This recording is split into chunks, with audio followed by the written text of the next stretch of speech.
Bab 4351. Kura-kura hijau ini lagi. Pihak lain menemukannya dengan begitu cepat. Satu-satunya kemungkinan adalah aura aneh yang terpancar saat Penatua keempat meledakkan dirinya. Iblis monster ini pertama kali tertarik ke area ini, kemudian merasakan aura khusus mereka sendiri, jadi mereka bergegas mendekat. Dan aura aneh ini bahkan tidak berguna saat bersembunyi di dalam ruang memurnikan obat. Erikkin mengerutkan keningnya. Jika ingin menghindarinya, dia hanya dapat menemukan cara untuk membubarkan aura, atau menunggu aura menghilang secara alami. Tapi pertama-tama, masalah yang berada di depan mata ini harus diselesaikan. Melihat sosok Erikkin terungkap, burung iblis kembali menyerbu. Mata Erikkin terlihat dingin, dan pisau Yu yang muncul di tangannya, cahaya pisau yang tajam segera bergerak keluar. Pulaunya sangat besar, dan iblis monster di sekitarnya masih mendekat, sama sekali tidak ada tempat untuk bersembunyi, hanya bisa membunuh. Di bawah ilmu 7 pedang pembunuh, 7 cahaya pisau terbang keluar, selusin burung iblis langsung dipenggal dan bulu mereka terbang secara acak. Teknik tarian naga. Erikkin mengangkat tangannya lagi, dan api membubung ke langit. 23 naga api menyapu ke depan. Burung iblis yang tersisa semuanya dipaksa mundur, dan Erikkin mengambil keuntungan dari pemimpin burung iblis 2 kegagalan yang mengelak dengan panik. Saat sosoknya berkedip, pisau Yu yang menebas dari udara, langsung membelah pemimpin burung iblis berkepala 3 menjadi 2. Namun, tidak ada jeda sama sekali. Di tempat yang lebih jauh, teriakan iblis monster menggetarkan bumi, dan gelombang yang tak terhitung jumlahnya terus menghantam pulau itu dengan momentum yang mencengangkan.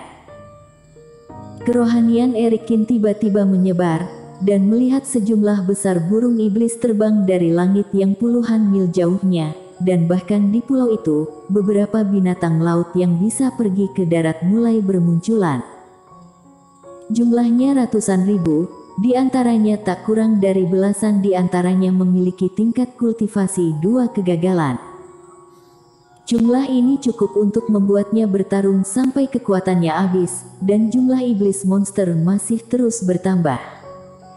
Pulau ini tidak bisa ditinggali lebih lama lagi. Erikkin mengambil keputusan dalam sekejap setelah menghindari beberapa burung iblis. Jumlah iblis monster sangat padat, dan masing-masing memiliki mata merah. Mereka semua telah memasuki kondisi kegilaan tertentu. Orang-orang ini semua membunuh tanpa rasa takut, dan benar-benar akan berjuang mati-matian. Dia telah mencoba beberapa cara dan menelan banyak pil dewa, tetapi tidak bisa membuat bau khusus itu hilang. Cara terbaik sekarang adalah menyelam ke lautan darah, langsung ke kedalaman dasar laut, menggunakan paksaan yang menakutkan di area itu untuk mengejutkan semua iblis monster ini sampai mati. Sosok Erikkin bergerak dan terbang langsung keluar pulau. Dan sejumlah besar iblis monster juga segera berbalik di tengah raungan rendah dan mengikuti Erikkin. Entah apa yang ditaburkan Penatua keempat ini di laut, penelitian iblis monster oleh organisasi rahasia siluman telah mencapai titik ketidaknormalan. Mungkinkah ini adalah hukuman langit yang diucapkan oleh Pak Tua Sage?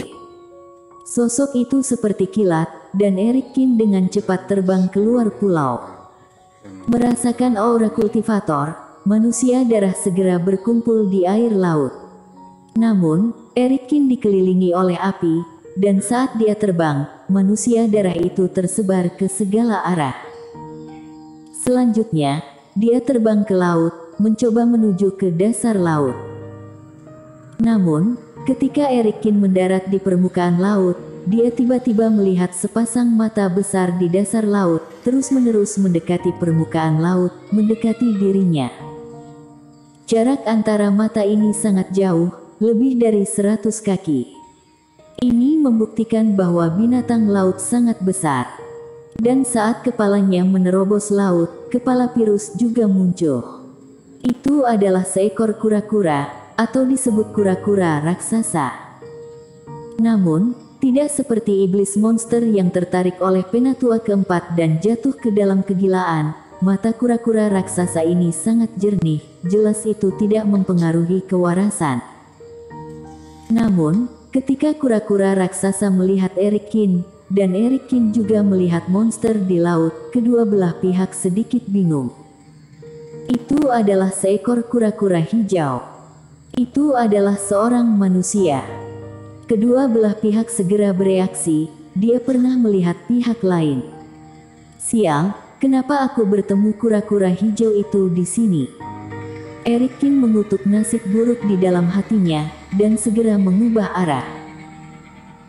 Kura-kura raksasa ini tidak lain adalah kura-kura hijau raksasa yang dia kira sebagai penyu saat dia baru saja datang ke lautan warisan belum lama ini, ketika dia bekerja sama dengan beberapa kultivator dan masih mengetahui aturan lautan darah.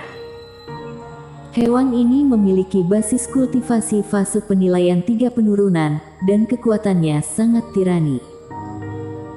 Saat itu, hewan ini mengejarnya hingga ratusan mil. Untungnya, Erikin menemukan kesempatan untuk menyelinap ke dalam ruang memurnikan obat, menutupi jejaknya, dan mengambil kesempatan untuk tenggelam ke dasar laut, jadi dia bisa melarikan diri. Namun dua wilayah laut itu berjauhan, kenapa kamu malah datang ke sini? Dalam hal ini, Erikin benar-benar salah paham dengan kura-kura hijau. Meskipun laut warisan sangat luas, kura-kura hijau tidak memiliki target, dan jangkauan aktivitasnya adalah wilayah laut terluar. Dalam beberapa belasan hari terakhir, Erikin pertama kali bergerak menuju pusat, kemudian mundur ke pinggiran, dan berteleportasi ke laut luar daerah lain, sedangkan kura-kura hijau pada dasarnya sudah berada di sini. Kura-kura hijau ini semula hanya merasakan sedikit perubahan di kawasan ini, dan datang untuk melihat keramaian sebagai master wilayah laut. Namun tanpa diduga, dia bertemu dengan mangsa yang dia kejar sampai kehilangannya. Hal itu membuat kura-kura hijau langsung bersemangat, kedua matanya memanas dan membara. Anak manusia yang licik ini jelas hanya memiliki basis kultivasi yang lemah, dan dia seharusnya adalah jenis yang dapat dia bunuh dengan sekali tarikan napas. Tapi terakhir kali tidak disangka dia benar-benar membiarkan anak ini melarikan diri, itu adalah hal yang sangat memalukan bagi hidupnya. Namun tanpa diduga ada peluang untuk menebus kemunduran tersebut. Dan anak ini, entah kenapa, memiliki aura yang sangat memikat, seolah-olah setelah melahapnya, dirinya bisa berevolusi sendiri. Meskipun tidak tahu kenapa makan kultivator bisa berevolusi, tetapi kura-kura hijau sendiri sangat tertarik dengan Erikin. Dengan suara raungan, ombak dan semburan air kembali melesat ke langit, seperti naga air yang bergegas menuju Erikin. Lagi berbalik, Erikin melihat naga air ini bergegas, dan pisau Yoyang segera mengeluarkan cahaya pisau. Namun, kali ini terdapat tatapan puas di mata kura-kura hijau. Apa? Selanjutnya, apa yang tidak diharapkan Erikin adalah ketika naga air ini mendekat, mereka tidak menerkamnya, tetapi berubah menjadi penghalang. Erikin menebas pisaunya dan penghalang gelombang air beriak beberapa kali, tetapi tidak dapat ditembus. Kura-kura hijau meraung lagi. Putaran gelombang air ini terus-menerus berputar mengelilingi kura-kura hijau, membentuk perisai besar berbentuk lingkaran. Dan Erikin langsung terjebak di dalam perisai. Setelah mengumpulkan penghalang terlebih dahulu, kura-kura hijau meraung lagi. Kali ini, gelombang air melonjak ke langit. Erikin harus menghindarinya, atau langsung menghancurkan gelombang air. Dan terbang di sekitar penghalang, tidak peduli apakah Erikin menggunakan cahaya pisau atau api suci, riak tidak dapat dihancurkan. Hewan ini berencana untuk menjebakku di sampingnya dan membunuhku perlahan. Erikin langsung bereaksi.